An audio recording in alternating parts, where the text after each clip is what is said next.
Senior صحافی اور تجزیہ کار حامد میر کے مطابق کوئی سیکھنا چاہے تو 26 نومبر کو اسلام آباد میں پیش آنے والے واقعات سے بہت کچھ سیکھ سکتا ہے۔ 26 نومبر کو ہم نے دن کی روشنی میں عوامی ہجوم کے سامنے ریاست کی طاقت اور تمکنت کو نہ صرف بے بس ہوتے بلکہ فرار ہوتے بھی دیکھا۔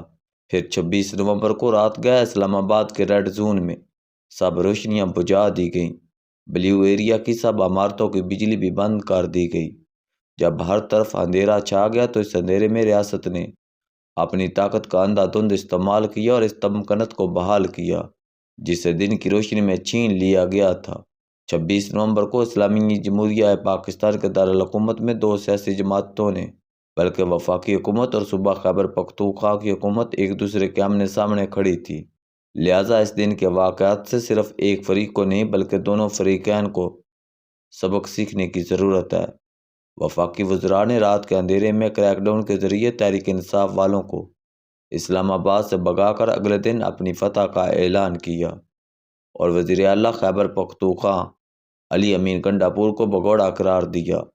تحریک انصاف کے قائدین نے کہا ہے کہ ان کے کارکنوں پر ڈائریکٹ فائرنگ ہو رہی تھی، لہٰذا انہوں نے اپنے کارکنوں کی زندگیاں بچانے کے لیے احتجاج ختم کرنے کا اعلان کیا۔ 26 نومبر کے واقعات کے عینی شاہد کی حیثیت سے میری رائے مختلف ہے۔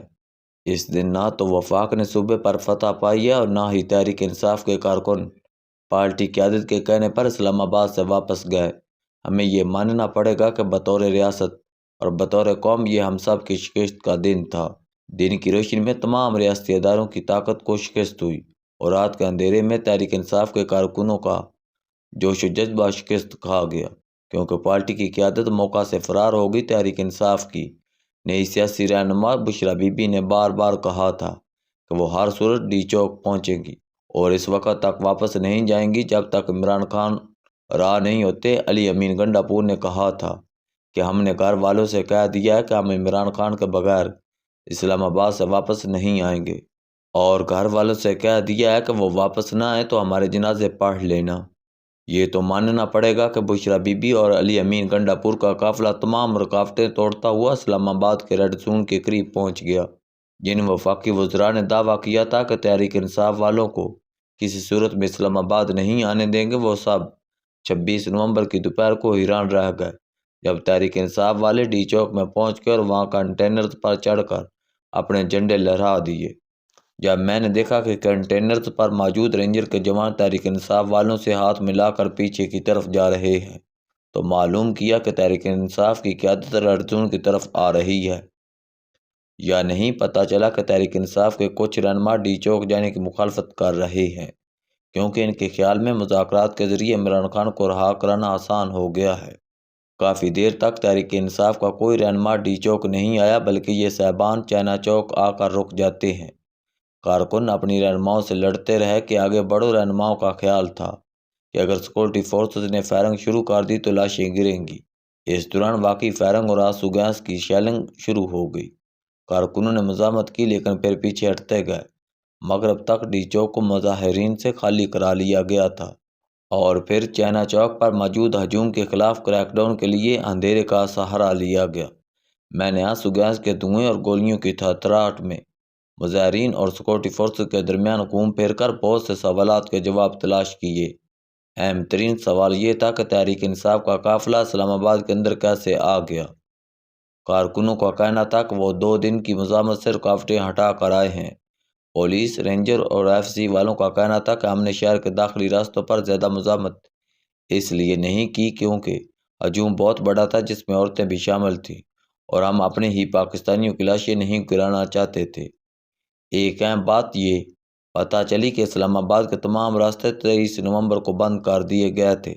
سندھ، پنجاب اور آزاد کشمیر پولیس کے علاوہ رینجر اور ایف سی کو بھی اسلام آباد بلایا گیا تھا۔ دوسرے صوبوں سے بلائے گئے پولیس کے ہزاروں جوانوں کی رات سونے کے لیے ٹینٹ لگا کر دے دیے گئے لیکن ان کے کھانے پینے کا مناسب بندوبست نہیں تھا۔ 2-3 دن تک انہوں نے اپنی جیب سے کھایا پیا۔ اسلام آباد مہنگا بھی ہے، اکثر پولیس والوں کے پیسے بھی ختم ہو گئے۔ 26 نومبر تک یہ تھک چکے تھے۔ جبکہ ان حالات کا علم صدر آصف علی زرداری کو ہوا تو انہوں نے سندھ کے وزیر داخلہ کو ہدایت کی کہ اگر اسلام آباد پولیس آپ کے جوانوں کا خیال نہیں رکھ سکتی تو ان کا کھانے پینے کا بندوبست آپ کریں۔ 26 نومبر نے تمام ریاستی اداروں کی کمزوریوں کو بے نقاب کر دیا ہے۔ اسلام آباد ہائی کورٹ کا حکم تحریک انصاف کا احتجاج نہیں روک سکا۔ میڈیا پر ریاست کا کنٹرول تحریک انصاف کے بیانیے کو شکست نہیں دے سکا۔ ٹی وی چینلز اور اخبارات کی ساکھ بڑی طرح مجروح ہو چکی ہے۔ 8 فروری کے انتخابات کے بعد وجود میں آنے والی وفاقی حکومت عوامی حمایت سے محروم ہے۔ تحریک انصاف بظاہر ایک اور پاپولر جماعت نظر آتی ہے، لیکن اس جماعت کے کارکن عمران خان کے سوا کسی دوسرے رہنما پر اعتماد نہیں کرتے اور 26 نومبر کے بعد اس جماعت کے وہ سب قائدین کارکنوں کی نظروں میں مشکوک ہیں جو گرفتار نہیں ہوئے۔ کیا خیبر پختونخوا میں گورنر راج اور تحریک انصاف پر پابندی کسی مسئلے کا حل ہے؟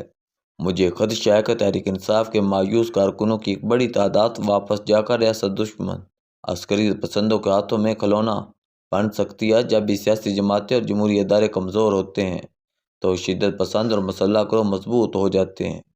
26 نومبر کا سبق یہ ہے کہ 8 فروری کو جو بندوبست کیا گیا وہ ناکام ہو چکا ہے۔ مجھے جیسے صحافی عمران خان کے دور حکومت میں بھی زیر اعتاب تھے اور آج بھی میں اپنے پرانے موقف کو دہراؤں گا۔ پاکستان کے آئین کی طرف واپس آ جائیں۔ آئین کی خلاف ورزی اندھیروں کو جنم دیتی ہے اور اندھیروں کی جیت پر فتح کی جشن منانا بے وقوفی ہے۔